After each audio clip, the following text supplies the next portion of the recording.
To talk about this some more, about the shrinking college population, we're joined by Dr. Bari Norman. She's co-founder and head counselor at Expert Admissions. You know, these numbers, these declining enrollment numbers look like a trend, is it? Well, we know that it is, and we've known this is coming, actually. Really? Demographers have been telling us for a long time that the high school population will be shrinking, and we're seeing that come to fruition. I think we're also seeing people question whether or not a college education is a good investment. But that's not good, is it? Well, it depends. I think people still are going to college. There are some people certainly going into the workforce, and college isn't right for everybody, by the way, right? There are trade schools, vocational schools, the job force, the workforce. But I think one of the interesting things about this study is that we found that nonprofit colleges saw an increase, right? So we're seeing, I think, people saying these for-profit colleges, maybe I'm not getting the return on investment that I expected to or that I want to. And so they're seeking degrees at four-year institutions. So how do you explain this slide in college enrollment, in the continuing trend that Derek mentioned? Does it have to do something necessarily with the economy, maybe new, non-traditional job opportunities, or does it have to do something with the student debt?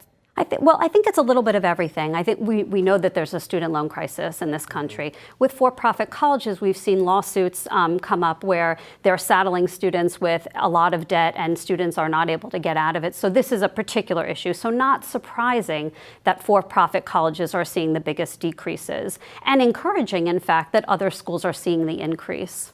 This seems to be the opposite of the issue we're seeing in the college admission scandal, where it's alleged that parents are cheating their children's way into college. Here we have a situation where students are just skipping school to go into the workforce for whatever reason.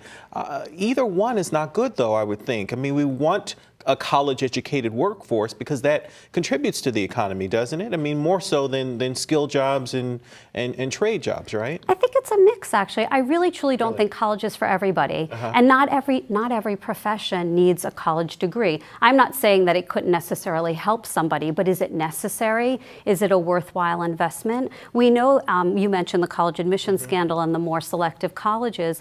Only 17 schools in this country admit fewer than 10% of applicants. Another 29 schools admit between 10 and 20%, but more than half of the colleges in this country admit at least 2/3 of applicants. So how are these numbers from this research impacting small and big schools? So it depends what type of school it is. It depends on the level of selectivity. It depends what kind of degrees are offered. We have seen closures of multiple schools, particularly in the New England area, smaller colleges that were having a hard time getting enrollment up, close. So we're seeing some colleges close, and that is something that we'll see more of, and this is a result of that as well. But if this trend continues, should we be worried about what the American workforce will look like 20 years from now? You know, I don't know the demographics off the top of my head for the longer term. Sure. I'm not concerned about in this particular instance. Again, I think we're still seeing robust interest in four-year private colleges. We're still seeing good enrollment in state institutions.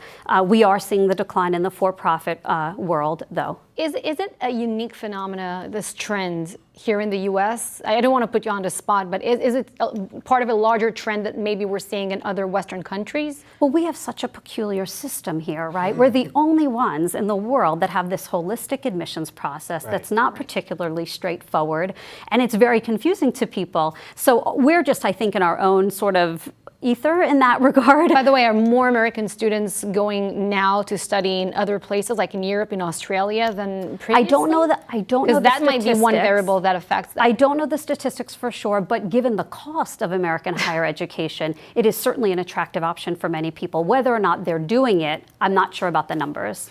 All right. My kids are going to college, and they're not going to cheat their way in, I promise. I hope so. All right. Thank you, Dr. Bari Norman. Thanks for your Thank you. insight. All right.